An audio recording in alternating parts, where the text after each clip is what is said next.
Talking Cubs, who, if the season ended today, would be in the playoffs. They have played their way into contention. They had that team meeting in San Francisco that was chronicled in The Athletic very well by Ken Rosenthal. And they are, dare I say, for real? Are you thinking that, agreeing with that? Are the Cubs for real? I don't know, but I don't know that anybody behind them is for real. I mean, that's the thing. You look at the 4 teams behind them. Nobody's got a winning record in the last 10 games.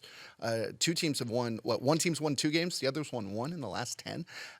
It could be that nobody's good and the Cubs are the best of that group. And if that's enough, that gets them into the playoffs. I love the way that they're having guys who are having career years. The Michael Tauchman story, Yan Gomes, Jose Cuas comes over in a trade, Candelario, the Candyman can. Oh, yeah. Oh, yes, he can. And they're having guys. Stars have to be stars. You're getting that from Bellinger and Swanson. Yeah. But the role players are playing their roles so well. Right, which is what worries me about the sustainability. But, yeah, in winning years for baseball teams, you have to get those kinds of years out of guys. I think the Cubs, the thing about them, pitching and especially hitting, they have become fearless. When that game yesterday was tied 4-4 in the 8th inning going into the 9th, I knew the Cubs were going to take a lead. Like I felt it because that's what they have been doing this year. And I'm wondering about the pitching staff too, because when you get Stroman back, if he can be the Stroman of earlier in the season, right? Then you're feeling really good. You see what Taillon's done. You obviously know what Justin Steele can do, and then the bullpen's been phenomenal, right? So that's the other question. You talk about sustainability. Can they keep up? I worry more about the bullpen than I do the starting rotation. Well, I don't know if it's going to keep up the way that they have. I have confidence in Stroman coming back. I'm buying this explanation that his hip was a factor, the mechanics messed up. I am right now because, I mean, the Cubs have made me a believer in this team in this season.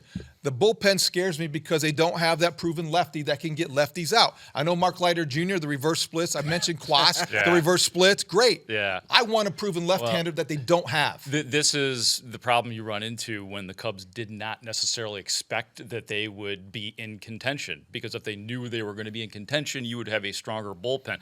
I love Julian Merriweather, what he's doing, but how often can you continue to march him out there? And obviously, Adbert Alzolay has been an absolute revelation. Ideal fit in the 9th inning. A bullpen can go sour pretty quick this late in the season, given the innings that they put on it. But, man, I think they're holding it together in a way I never would have expected. Some of those names at the start of the season, when you looked up and down their bullpen, you went, really? We're going to win with this? Their Cubs and they found a way to do it. Was brought to you by Google at the beginning of the season. Right. And now they're more familiar names. Yeah, and here's my question, and maybe I'm getting a little too magical about it, but think about Wrigley in September. Oh, get carried away. This right? is fun. If they're in it, right? But, like, does that give them that little boost? If there's 40+ thousand in there, like, you get Pat that. Hughes says it's worth about 5 wins a year. I love Pat Hughes metrics. There's nothing like Pat Hughes metrics. Hey, think about some of the teams that are going to be coming through there. The bad White Sox, Kansas City has won 38 games or something like that. Then they go to Detroit. That's this week. This week is an opportunity because you do have the White Sox and the Royals, and you need to take care of business. Oh, absolutely. Do you know how many teams in baseball are worse than the White Sox?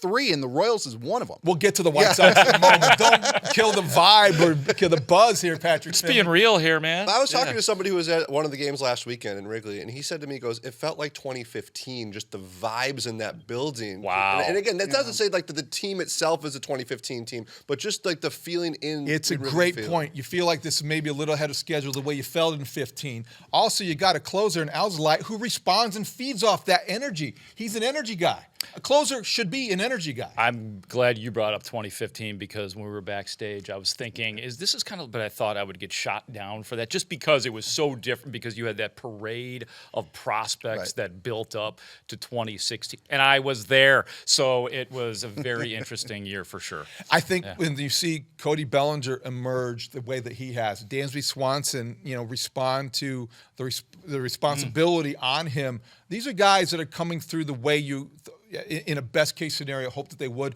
The team meeting back in San Francisco has been a different team since June 9th, whether that was the impetus or not. You got to give him credit, and David Ross has done a terrific job.